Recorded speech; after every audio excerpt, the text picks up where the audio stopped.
Hello అండి, అందరికీ నమస్కారం. శివరాత్రి గురించి మనం తెలుసుకుందాం. చాలా శక్తివంతమైన శివరాత్రి కథ. ఈ శివరాత్రి అయ్యేలోపు ఈ కథను వినండి, మీకు మంచి జరుగుతుంది. అలాగే పరమాత్ముని యొక్క అనుగ్రహం అనేది కలుగుతుంది. జాగారం చేసేవాళ్ళు, ఉపవాసం చేస్తున్నవారు శివనామాన్ని స్మరిస్తూ ఈ కథను విన్నవారికి సకల సంపదలు, అష్ట ఐశ్వర్యాలు కలుగుతాయి. హిందువులు జరుపుకునే ఒక పవిత్రమైన పండుగలలో మహాశివరాత్రి అనేది ఒకటి. శివరాత్రి రోజు శివుడిని పూజిస్తే కోరిన కోరికలన్నీ నెరవేరుతాయి అని నమ్మకం. అయితే ఈ మహాశివరాత్రి రోజున ఎవరైతే శివునికి పూజ చేస్తారో, అలాగే ఉపవాసాలు ఉంటారో, అలాంటి వారు మహాశివరాత్రి వ్రత కథను ఖచ్చితంగా వినాలి. అప్పుడు మాత్రమే మీరు చేసే శివ పూజలకు, అలాగే ఉపవాస దీక్షలకు రెట్టింపు పుణ్యఫలం లభిస్తుంది. అలాగే ఈ వీడియో చూసే ముందు ఓం నమః శివాయ అని చిన్న కామెంట్ చేయండి. అలాగే వీడియోని లైక్ చేయండి. అలాగే ఉపవాసాన్ని చేయలేని వారు, జాగరణ చేయలేని వారు ఈ శక్తివంతమైన కథను విన్నా సరే ఉపవాసం చేసినంత పుణ్య ఫలితం లభిస్తుంది. అలాగే జాగరణ చేసే అంత పుణ్యాన్ని మూటపొక్కట్టుకోవచ్చు. భక్తి శ్రద్ధలతో ఈ శక్తివంతమైన కథను వినండి. తద్వారా శివపార్వతుల యొక్క ఆశీర్వాదాన్ని సులభంగా పొందండి. పురాణాల ప్రకారం ఆ పరమేశ్వరుడు విషాన్ని మింగి తన కంఠంలో దాచుకున్న రోజునే మహాశివరాత్రిగా భావిస్తారు. ఇదే శివపార్వతుల వివాహం జరిగిన రోజు. అలాగే శివరాత్రి రోజున పరమేశ్వరుడు తాండవం చేశాడని పురాణాలు చెబుతున్నాయి. అయితే ఒకానొక రోజు ముక్కోటి దేవతలందరూ అమృతం కోసం క్షీరసాగరాన్ని మొదలు చేస్తుండగా దాని నుండి హలాహలం పుట్టింది. హలాహలం అంటే విషం. ఈ విషయం ప్రపంచాన్ని మొత్తం ముప్పు తిప్పలు పెడుతుంది.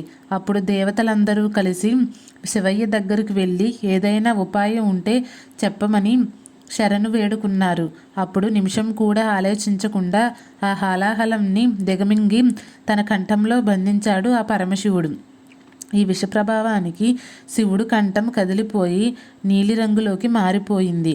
అందుకే ఆ శివయ్యను నీలాకాంతుడిగా అంటారు. ఈ విషయాన్ని శివయ్య దిగమింగని వెంటనే ఆ పరమేశ్వరుడి కింద పడిపోయాడు. అప్పుడు పార్వతీదేవి తన భర్తను తన ఒడిలోకి తీసుకొని శోకసంద్రంలో మునిగిపోయారు. శివుడు మెలకువలోకి వచ్చేంత వరకు అక్కడున్న దేవతలందరూ శివయ్య క్షేమం కోసం జాగరణ చేశారు. అప్పుడు శివుడు మెలకువలోకి వచ్చాడు. అప్పటి నుండి శివరాత్రి రోజు భక్తి శ్రద్ధతో శివుడిని పూజించి జాగరణ చేయడం ఆనవాయితీగా వస్తుంది. అయితే మహాశివరాత్రి వ్రతమహత్యం గురించి స్వయంగా పరమశివుడే పార్వతీదేవికి వివరించాడని పురాణాలు చెబుతున్నాయి. శివరాత్రి నాడు ఏది చేసినా చేయకపోయినా ఈ కథను విన్నా సరే ప్రతి ఒక్కరూ శివుని ఆశీర్వాదాన్ని పొందుతారు. ఒకానొక రోజు పార్వతీదేవి శివుడిని ఈ విధంగా ప్రశ్నించింది. శివానుగ్రహం కోసం ఎంతోమంది మానవులు ఎదురు చూస్తున్నారు.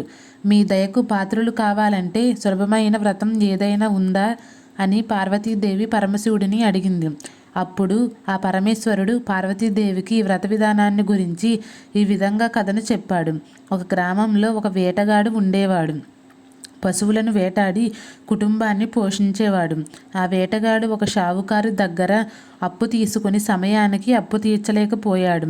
అప్పు చెల్లించలేదని షావుకారు కోపంతో ఆ వేటగాడిని శివమఠంలో ఒక ఖైదీగా బంధించాడు. అదృష్టవశాత్తు ఆ రోజే శివరాత్రి పండుగ. వేటగాడు ఆ శివమఠంలోనే శివరాత్రి కథలో ఉన్నాడు. సాయంత్రం కాగానే షావుకారు ఆ వేటగాడిని పిలిచి నా డబ్బులు ఎప్పుడు చెల్లిస్తావని అడిగాడు.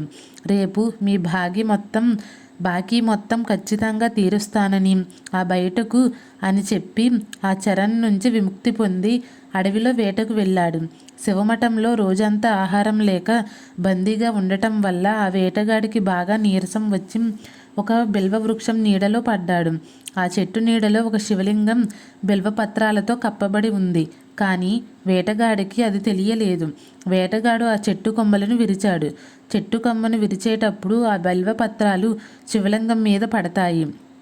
ఈ విధంగా ఆ వేటగాడికి తెలియకుండానే శివరాత్రి రోజున ఉపవాసం చేసి శివలింగానికి బిల్వార్చన చేశాడు. కాసేపు సేద తీర్చుకున్న వేటగాడు అలా నడుస్తూ వెళుతుంటే ఒక గర్భిణీ అయిన జింక చెరువులో నీరు తాగడానికి వచ్చింది. ఆ జింకను చూసి వేటగాడు వెంటనే బాణం విసిరిపోయాడు.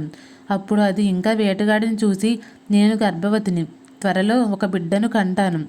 నేను నా బిడ్డకు జన్మనిచ్చి వెంటనే నీ దగ్గరకు వస్తాను. అప్పుడు నన్ను చంపుకో అని ఆ జింక వేటగాడితో చెప్పింది. అప్పుడు వేటగాడు కొంచెం ఆలోచించి సరే అన్నాడు. కొద్దిసేపటికి మరొకటి ఇంకా అటుగా వచ్చింది. దాన్ని చూసిన వేటగాడు చాలా సంతోషించి బాణం వేయబోయాడు. ఇది గమనించిన అది, ఇప్పుడే నాకు ఋతువు క్రమం వచ్చింది. నా ప్రియుడు కూడా కనిపించట్లేదు. వారి కోసం వెతుకుతున్నాను. నా ప్రియుడిని కలిశాక నీ దగ్గరికి తప్పక వస్తానని చెబుతుంది. వేటగాడు వదిలేస్తాడు. ఈలోపు వేరొక జింక తన పిల్లలతో అటువైపుగా వెళుతుంది. అప్పుడు వేటగాడు ఎంతో ఆనందించి ఇది నాకు సువర్ణ అవకాశమని ఇక ఆలస్యం చేయకుండా బాణం వేయబోయాడు. అప్పుడు అది ఇంకా, ఓ మహానుభావ, నేను నా పిల్లలను తండ్రికి అప్పగించి వస్తాను. అప్పుడు నన్ను చంపుకో అని అంటుంది. అప్పుడు వేటగాడు నవ్వుతూ, ఎదురుగా వచ్చిన అదృష్టాన్ని వదులుకుంటానా? ఎప్పటికే 2 జింకలను వదిలేస్తానని వేటగాడు అది జింకతో చెబుతాడు. అప్పుడు ఆ జింక, నా పిల్లలు బాగా ఆకలితో అలమటిస్తున్నారు, నన్ను నమ్ము. నా పిల్లలను తండ్రికి అప్పజెప్పి వెంటనే వచ్చేస్తానని ఆ జింక వేటగాడికి ప్రతిజ్ఞ చేస్తుంది. వేటగాడికి జాలి కలిగి ఆ జింకను కూడా వదిలేశాడు. ఈలోపే తెల్లవారిపోయింది. ఈ విధంగా ఆ వేటగాడికి తెలియకుండానే శివరాత్రి రోజున రాత్రంతా జాగారం చేశాడు. ఆ వేటగాడు తెలియక చేసిన ఉపవాసం, జాగరణ, బిల్వపత్రార్చన వల్ల వేటగాడి మనసు నిర్మలమైంది. ఈలోపే ఆ జింకలన్నీ తిరిగి వచ్చాయి. ఆ జింకల కుటుంబాన్ని వేటగాడు చంపలేదు. అతని కఠోర హృదయం కోమలంగా మారింది. ఈ గడును తలికిస్తున్న దైవలోకం వేటగాడిపై పూలవర్షాన్ని కురిపించింది.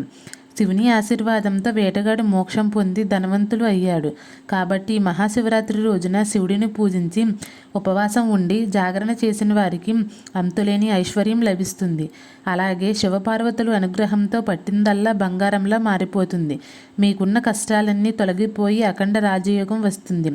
చూశారు కదండి, ఎంతో అద్భుతమైన శివరాత్రి కథ. ఈ వీడియో మీకు నచ్చితే తప్పకుండా లైక్ చేయండి, షేర్ చేయండి, కామెంట్ చేయండి. మా ఛానల్ని సబ్స్క్రైబ్ చేయడం మాత్రం మర్చిపోకండి. Thank you.